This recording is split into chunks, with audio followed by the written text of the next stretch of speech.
Welcome to the Essence of Homeschooling podcast, brought to you by the umbrella school, Start Academy. We empower and equip you to cultivate the authentic homeschool lifestyle where freedom and relationships rule. Welcome back to the Essence of Homeschooling.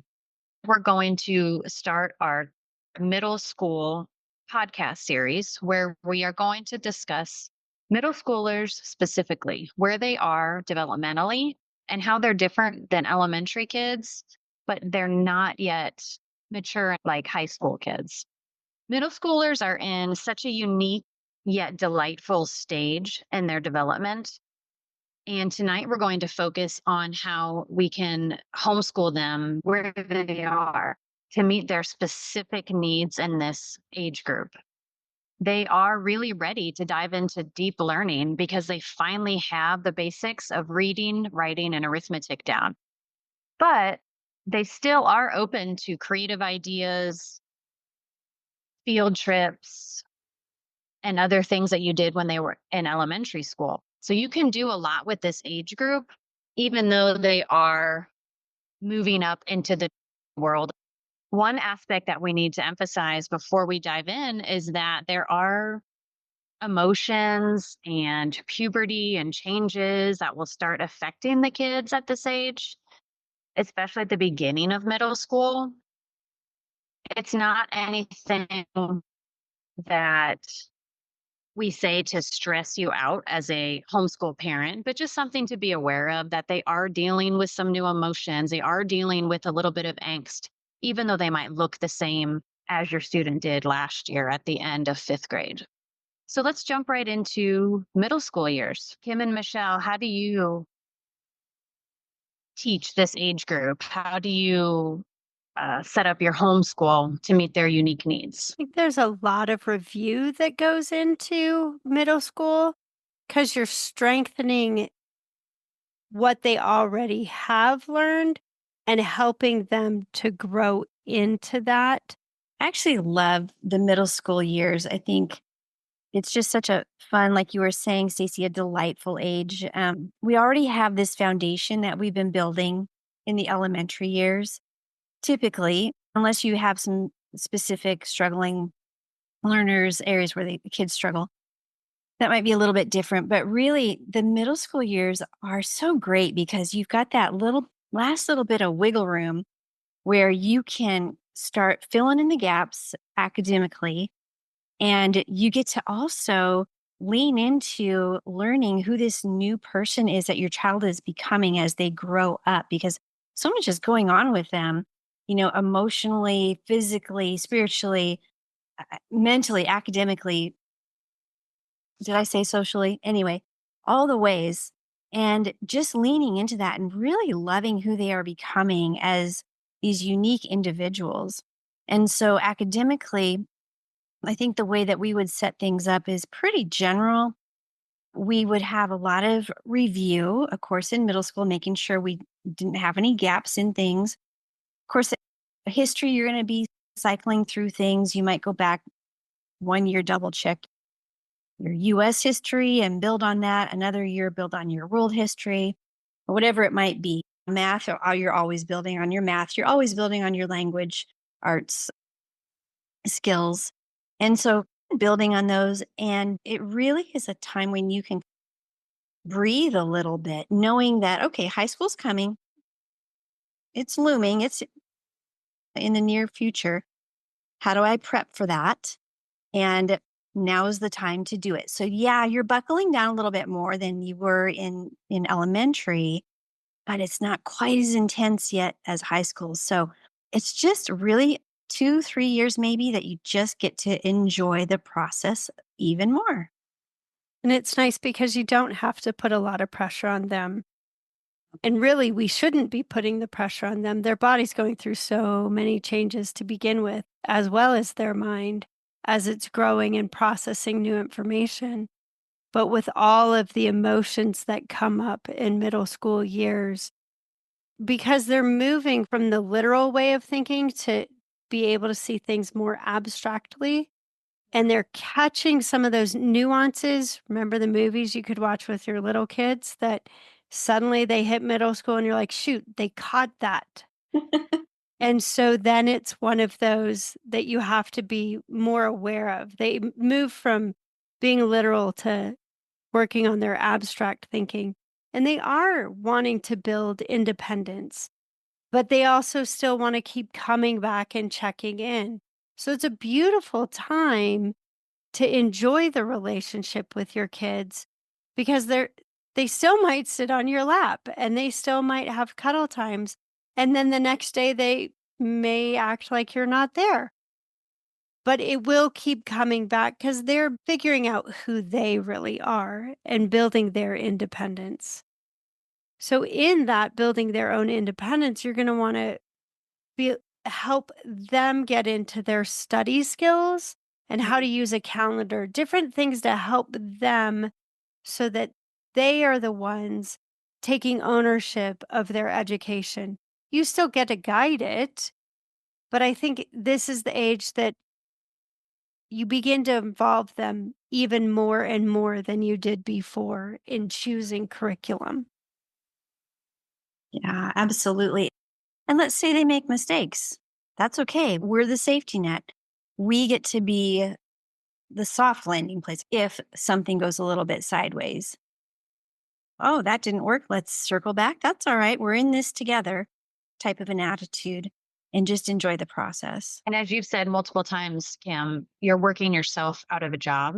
Yeah. So, and in these middle school years, this is when they get to start exercising some independence and making more choices.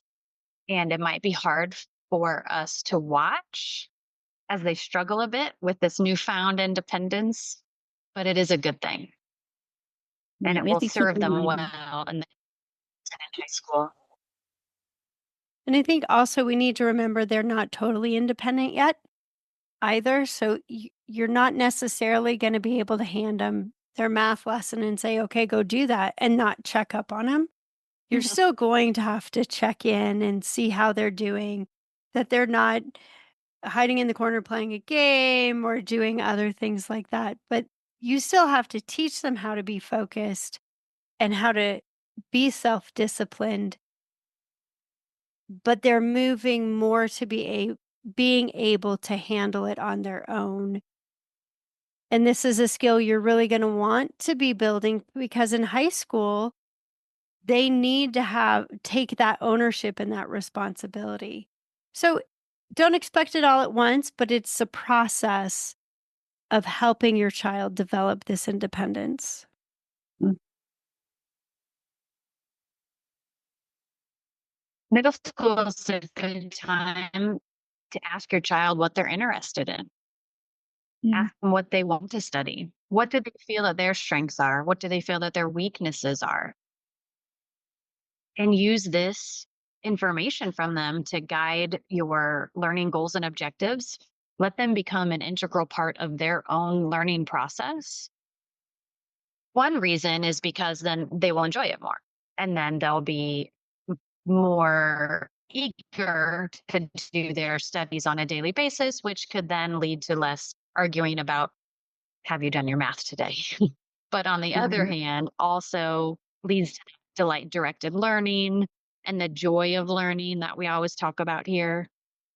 And when your children have that joy of learning, no matter what subject it is and what grade it is, they're learning something that inherently they can only learn from enjoying the subject, from that delight directed learning. So that's something that is not a box to check in middle school, but is more like a foundation. And the freedom, because you're not worried about filling out a transcript yet, Mhm. but you can practice for yourself of keeping track of what they're really doing, what subjects they are doing, so that you are ready when transcript time does come in the next few years of how to even start that process.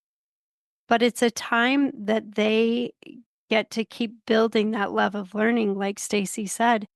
We encourage to maintain the field trips and the hands-on projects and the co-op experiences, because these are ways that they can use all of their forms of learning, the kinesthetic learning, the visual learning, the auditory learning, they can put all of that together and learn so much more through those experiences, hands-on and field trips. I think sometimes homeschool parents feel pressure when it's middle school that they say, it's middle school. I have to change things. I have to step up my game. I have to, whatever the case may be. But it really isn't. It's a slow transition time. It is, like Michelle said, still do the field trips, still do the co ops. Don't take those things out of your schedule because you think you need to focus more on algebra or history or writing. They're still kids. So let them still have fun, go to those co ops, go to the pumpkin patch in the fall, go on those field trips. And remember, as you're doing those things, you're letting them seek answers to their questions. You're not always there to provide the answer to the question, because in the seeking and the questioning, they're learning, not just by getting the answer. And that's another thing I think sometimes we stumble on when we have our middle schoolers, because we want to answer their question and think we've checked a box versus grow during the questioning period. That's such a great point. It's so hard to transition sometimes to that because you're just used to answering the little kids' questions. But now to grow the sense of wonder and still allow them to have that sense of wonder by just guessing at things and not being wrong. Even if they don't come up with the right answer, they're thinking it through. And those things are super important that they need to start developing the ability to think and to reason. And yes, we have to correct them at times, and that's fair. Even as adults, we still need correction at times. So that doesn't change. But those are really great points. I think the emotional piece is a really key thing to pay attention to, especially in our culture right now. There's a book out termed The Anxious Generation. How are we putting too much pressure at a time that these kids don't need pressure? Are we helping them manage stress through positive physical activity, good nutrition, sleep, friend time instead of screen time, really activity with friends, just like we did in the elementary school years? Because knowing that they have a place in a community and a place where they feel safe will help them in their anxieties and their fears and their struggles. It won't answer everything, but it will help. Yeah. Welcome to Start Academy. We are an umbrella school that fulfills legal reporting requirements for homeschoolers in Colorado. But all of our services like transcripts, diplomas, IDs, and coaching are available no matter where you live. Don't forget to check out our store for homeschool essentials like attendance logs, planners, report cards, and DIY high school transcripts. Whether you need help with paperwork, planning, support, or guidance on your homeschool journey, Start Academy is here to support you. Visit theumbrellaschool.com to learn more. So important too for them to still feel very much a part of the family, being needed in the family, because junior hires, middle schoolers, you just get all up in your head, right?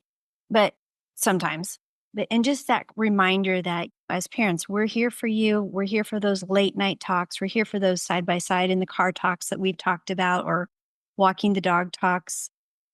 And yes, we need you to still participate in the family chores and things that need to get done, because we need you. You're part of the group. You're part of the team. You're part of the family, and building that sort of emotional piece as well. One academic piece that we've alluded to in multiple podcasts is that in our society, learning has been pushed down the grades, right? We've made academic preschool. We've made kindergarten. You have to learn to read in kindergarten. We've taken away a lot of recess and circle time and all the fun things. And that has translated a little bit to middle school becoming a mini high school. And so in middle school, you should be doing algebra 1 and you should be doing biology dissections and you should be doing whatever the case may be. But in reality, middle school is its own time, academically, developmentally. And as we homeschool, we can really focus on the beauty of the middle school years, not make it a mini high school, not stress them out with, you need to do this so you can do this by ninth grades, you can do this by 10th grades, you can get into college, you can get a job.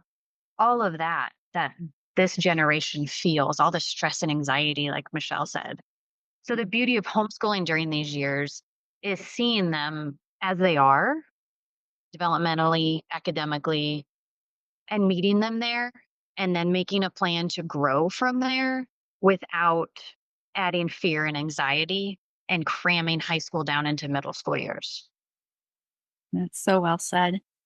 And the flip side of that is if you happen to have a kid who is super great at math or whatever and really wants to do algebra 1 in junior high, that's fine. Go for it.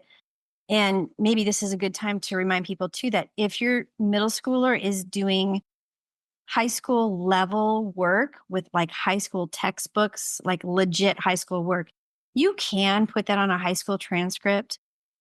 But like Stacy was saying, it certainly is not something that we necessarily think, oh yeah, let's push that because it's just not necessary.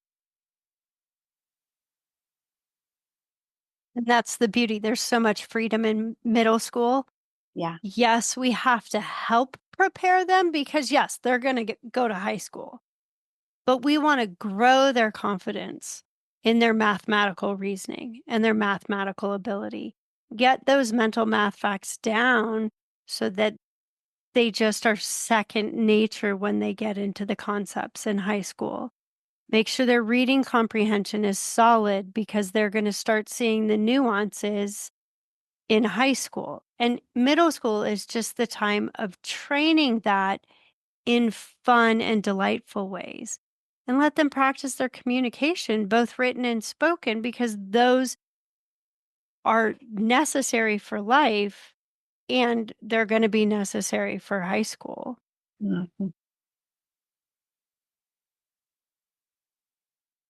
I think it's really the fun side of education, the middle school years. It's where you just really get to have so much fun because they're mentioning things they want to learn about.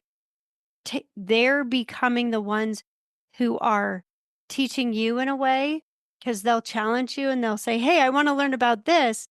You've never learned about that particular subject, but you go explore it together. So that directed learning, that involvement together, and that beautiful experience of enjoying the gift of learning, so that when in high school, learning sometimes hits that wall where it's not so fun anymore, they actually have memories of when school was fun. During these years, they're also trying to grow in their self control and they're learning how to respect others as well as themselves. So, as homeschool parents, we can help them in both of these areas throughout the day, throughout the family time, throughout just life together. As a middle schooler, they have not mastered self control or respect for self or others. There's a lot of adults who have not mastered those skills either.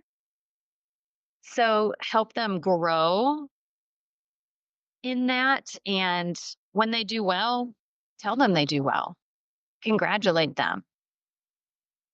Make sure that you give them the pros, not just the cons that we are all tempted to do about, oh, you didn't do that right, or you should have said this to that adult.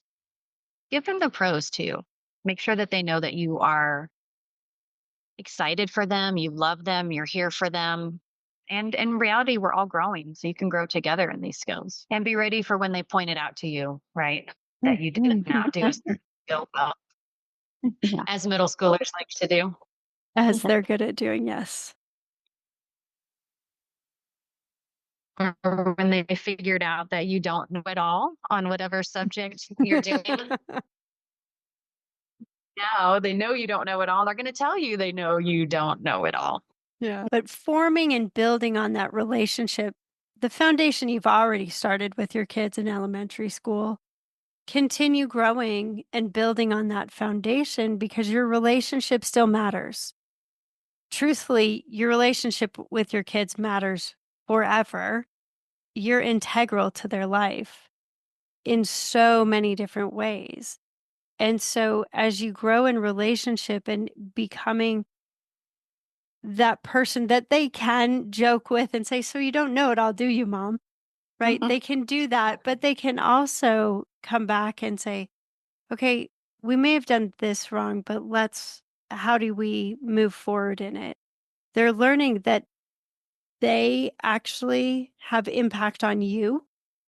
I remember the first time a kid realized that they could hurt my feelings and what a shock that was to them. And so sixth grade is around when they start to realize, oh, wait, I have some power.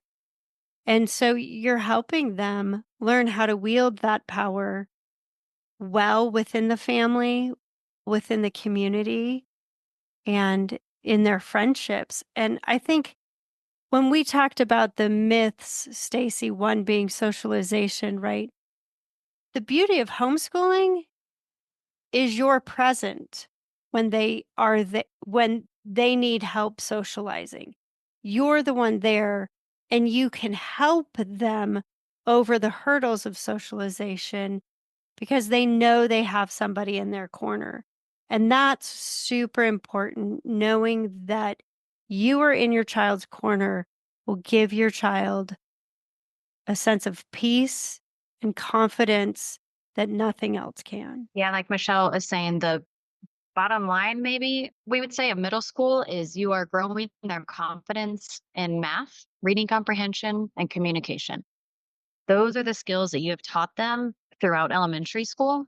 And now you are just growing their knowledge and their fluency of these skills to prepare them to stack on in high school. They're not high schoolers yet. They don't need to learn at that level, but they're no longer elementary schoolers as well.